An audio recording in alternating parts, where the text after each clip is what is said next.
Eu gostaria de pedir desculpas e não ler a nominata, porque não tem nenhuma novidade aqui na nominata. Todo mundo já é conhecido. Eu vou guardar a nominata para outra oportunidade e vou conversar com vocês alguns assuntos que eu acho importante conversar. A primeira coisa é pedir para a companheira Margarete Menezes vir aqui, que eu tenho uma coisa para falar para ela. A vida, ela é cheia de surpresas. A primeira vez que eu conheci a Margarete Menezes, certamente ela não me conheceu, porque eu estava num carnaval na Bahia e fui convidado para ver, acho que 2 ou 3 horas da manhã, um trio elétrico que ia passar uma jovem cantora baiana, ainda não tão famosa, mas já muito respeitada na Bahia, que era a Margarete Menezes. E foi a primeira vez que eu vi a Margarete Menezes. Depois, quando nós ganhamos as eleições, eu convidei a Margarete para ser ministra da Cultura. E confesso a vocês que eu fiquei extremamente feliz hoje ao ver a nossa menina de Salvador fazer discurso. Porque logo que eu indiquei ela para ser ministra, cada vez que ela ia falar, ela ficava um pouco nervosa e aquela extraordinária cantante que eu aprendi a gostar deixava de existir e aparecia uma falante, falando menos do que devia, mais baixo do que devia e mais nervosa do que devia. Eu muitas vezes cheguei a pensar, será que a companheira Margarete Menezes vai dar conta do recado? Afinal de contas, esse ministro já tinha passado pela mão de um outro extraordinário baiano que vocês conhecem tão bem, que é o Gilberto Gil.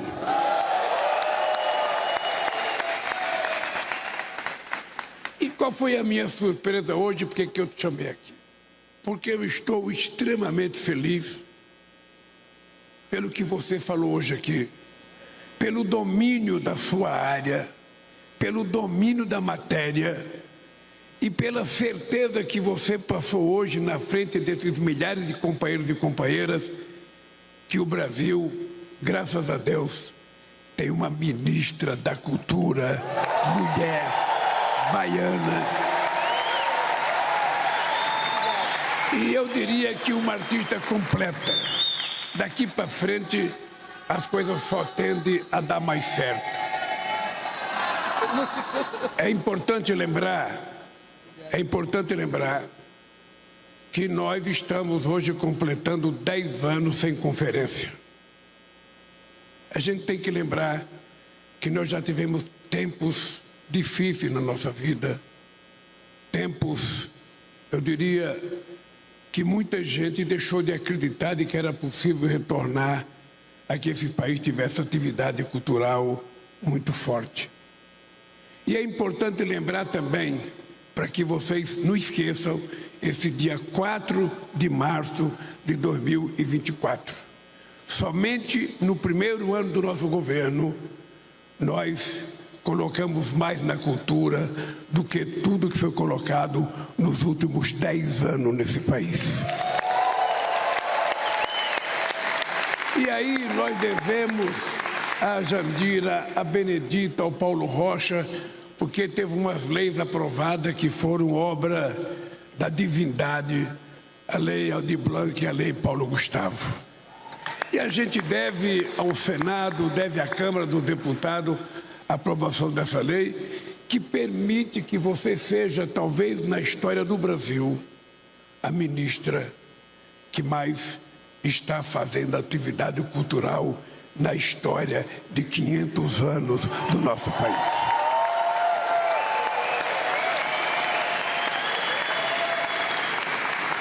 Mas como hoje é um dia de festa, teve muita música, teve muita coisa bonita, eu queria lembrar algumas coisas tristes da nossa vida.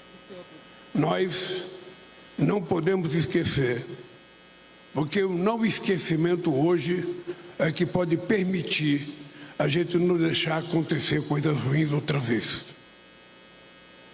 Nós não podemos nos esquecer que um dia esse país teve um governo que teve a ousadia de acabar com o Ministério da Cultura.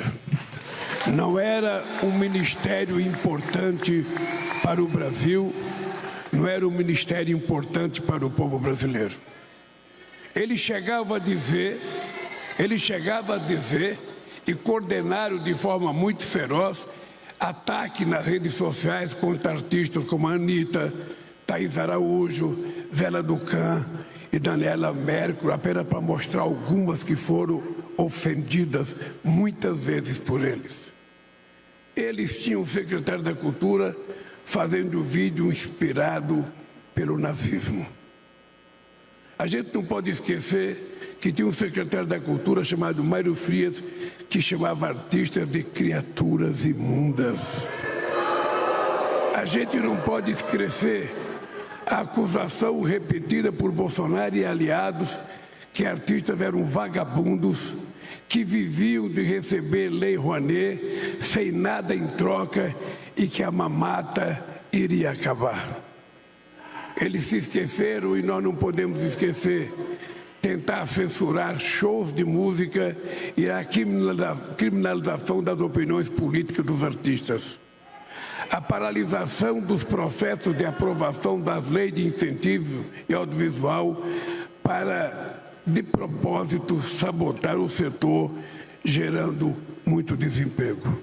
Eu estou lembrando apenas uma das coisas que nós vamos pesquisar rapidamente aqui. Eu já estava aqui, sabe, no YouTube para saber o que há pouco tempo uma matilha de cachorro louco que governou esse país fizeram nesse país.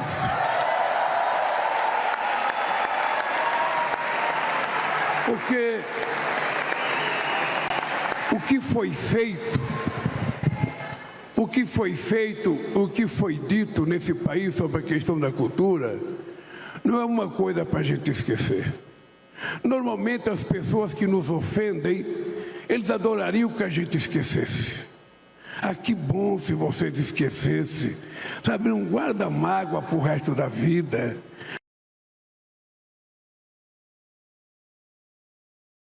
Não fica carregando isso, porque isso, sabe, não é na história desse país. Afinal de contas, história é grande parte da nossa cultura. E se a gente esquece a nossa história, a gente esquece a nossa cultura.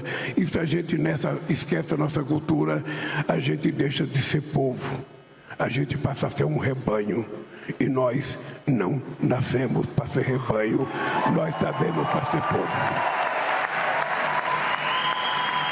Dito isso, eu queria dizer para vocês que eu também, além de estar feliz pela Margarete, eu estou feliz pela Janja.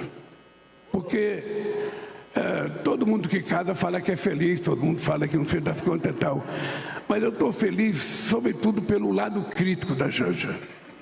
A Janja não é uma Maria vai com as outras. Ela não é um Zé Ninguém. Ou seja, ela faz questão de me alertar das coisas ruins. As coisas boas não precisam, porque eu vejo na cara de vocês. Mas as coisas ruins, muitas vezes, mesmo os amigos da gente não têm coragem de dizer: ah, eu vou falar tal coisa, o Lula vai ficar ofendido, ele vai ficar chateado, eu não sei das quantas, tal. Mas alguém tem que dizer para vocês as coisas que não estão legal. Alguém tem que ter a coragem de puxar o paletó e falar: não vai, ou vai. Alguém tem que ter alguém assim, e ela faz isso. Eu acho um papel muito importante.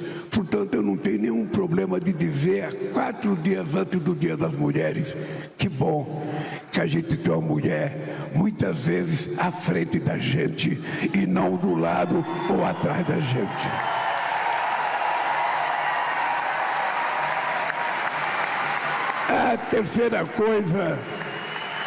a terceira coisa importante que eu queria dizer para vocês é porque eu fiz campanha dizendo que a gente ia fazer, sabe, conferências estaduais, comitê cultural em cada capital desse país. Eu não esqueci, todo dia que eu conversava com Margareta, eu falava: Margareta, me explique como é que estão os meus comitês culturais. Eu quero saber, porque a única possibilidade da gente evitar que um dia volte alguém para destruir é se a gente enraizar aquilo que a gente acredita no meio do povo, no seio do povo, nas entranhas da sociedade. A cultura não pode ser uma coisa do presidente da República, uma coisa da ministra da Cultura ou uma coisa de um ou outro artista. A cultura, ela tem que estar nas entranhas, sobretudo das pessoas mais humildes, das pessoas mais pobres, que muitas vezes não têm acesso à cultura que a gente faz. Porque muitas vezes a nossa cultura, ela tem um viés financeiro de sobrevivência de todo mundo muito grande. E quantas pessoas humildes têm condições de ir a um teatro? Quantas pessoas humildes têm condições de participar de uma atividade cultural mais sofisticada, mais politizada? Nenhuma. Nenhuma. Então, Margareta, uma das revoluções que você tem que fazer nessa tua passagem pelo Ministério da Cultura não é esperar que o povo venha até a cultura, faça a cultura ir até o povo, para que o povo se apodere dessa cultura. Quando o povo se apoderar da cultura, nenhum presidente da República vai poder ofender a cultura. Nenhum presidente da República vai poder dizer que uma lei Rouanet é para fomentar e sustentar vagabundo, de que ela não produz nada. Certamente, na escola que ele estudou, ou nas partes da cultura que ele viveu, ele não aprendeu nada. Porque se aprendesse, não seria ignorante e mentiroso como ele é até o dia de hoje. Ninguém pode viver a vida inteira contando mentira. Ninguém pode viver a vida inteira levantando falsa acusação contra as pessoas. Ninguém pode viver a vida inteira utilizando o nome de Deus em vão, quando nem parece que ele acredita em Deus.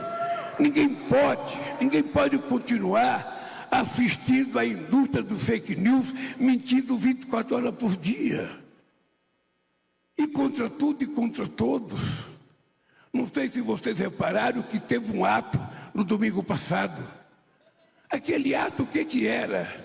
Aquele ato é de um cidadão que sabe que fez caca, que sabe que fez uma burrice, que sabe que tentou dar um golpe, e que sabe que ele vai para a justiça, e que sabe que ele vai ser julgado, e se ele for julgado, ele pode ser preso, e ele está tentando escapar.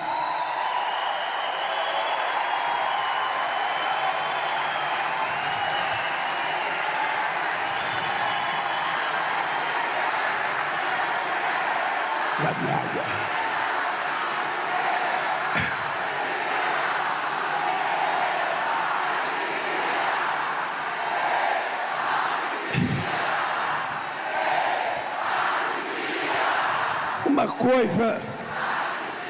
Uma coisa que nós temos que pensar muito direito, e a cultura pode ajudar muito. Cada artista brasileiro, do mais desconhecido artista, mas cada artista brasileiro, homem ou mulher, daqui para frente tem a obrigação de tentar colocar um pouco de política na cabeça das pessoas. Tentar preparar as pessoas adequadamente para as pessoas enfrentarem as adversidades. É importante as pessoas saberem o que está acontecendo nesse país, o que está acontecendo no mundo. Na verdade, o que nós estamos vivendo um momento é um momento tão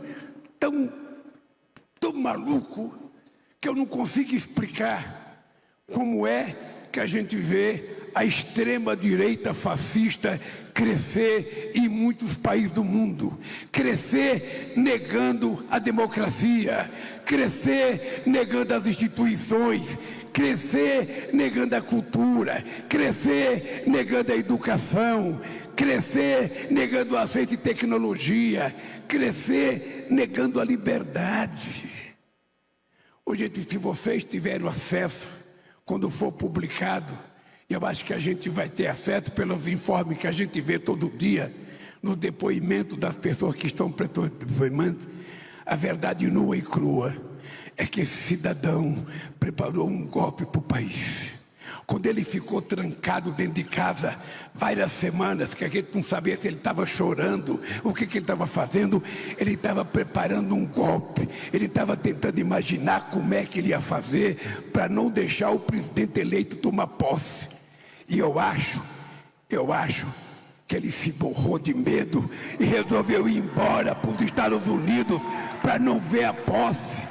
E ele imaginava que as pessoas que ele pagou, que ele organizou e que ele ajudou a financiar para ficar na porta dos quartéis, ele achava que essa gente ia dar o golpe e possivelmente ele fosse ungido pelo povo fascista desse país a voltar nos braços do povo para assumir a presidência da República.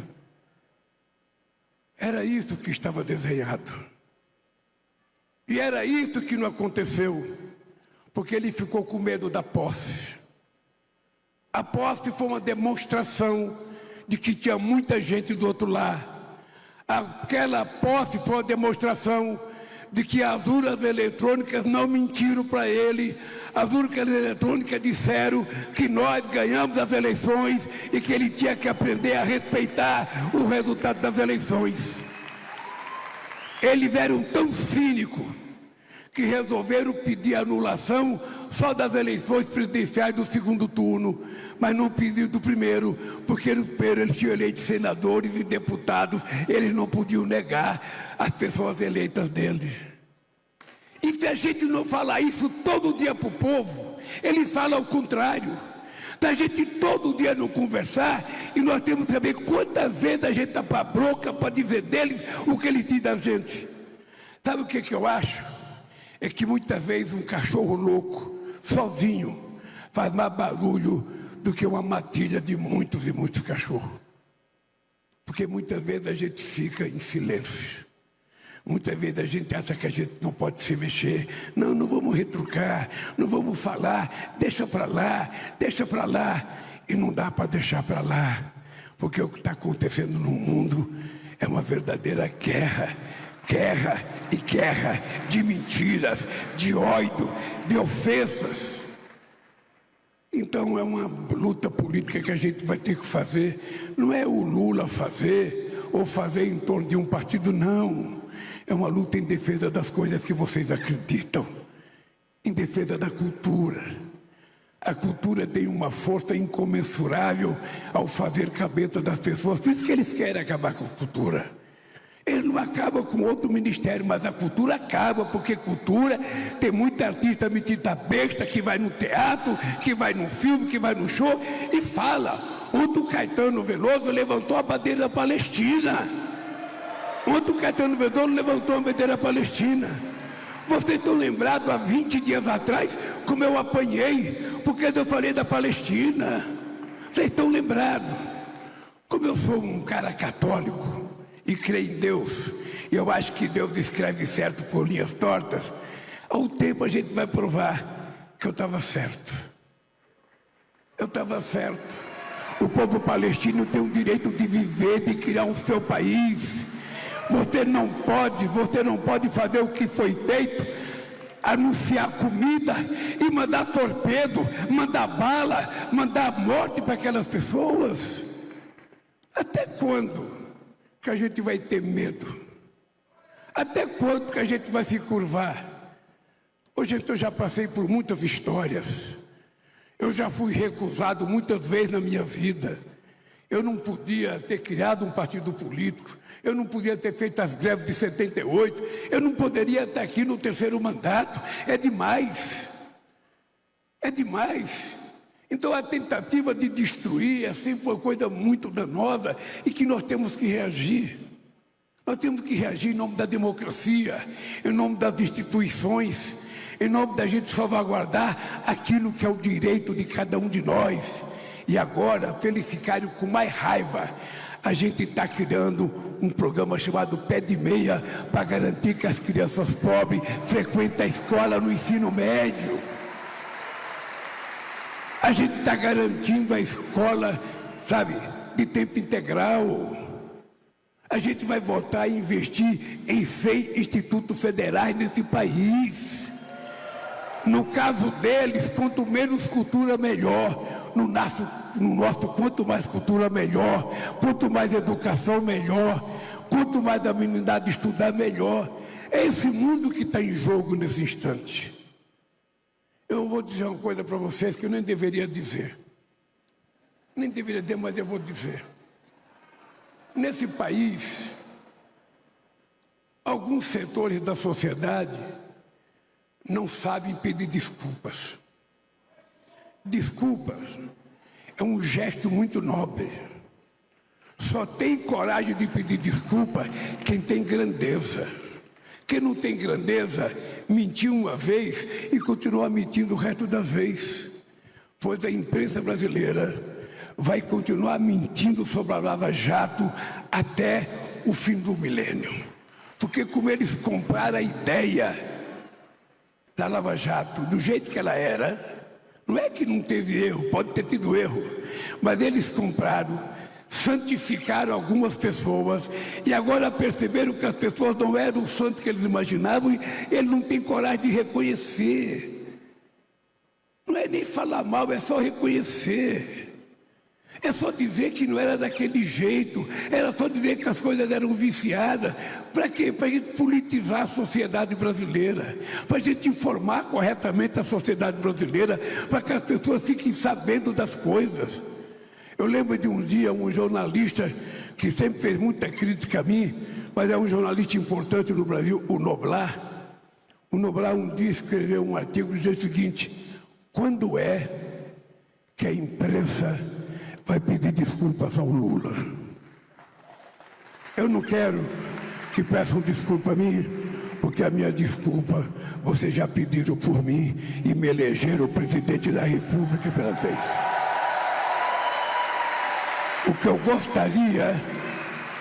gostaria era que as pessoas fossem honestas com o povo e mostrassem para o povo o que realmente aconteceu nesse país, porque eles já esqueceram. Ou seja, agora me parece que há uma bola de neve que faz as pessoas esquecerem o que fizerem, e nós não podemos esquecer. Por isso esse ato é importante. Esse ato é importante porque é o primeiro em 10 anos. É importante porque nesse ano já colocamos 10 vezes mais do que foi colocado nos últimos 10 anos. Mas por que esse ato é importante? Esse ato é importante porque vocês vão sair daqui. E presta atenção no que eu vou dizer para vocês. Vocês vão sair daqui dizendo o seguinte.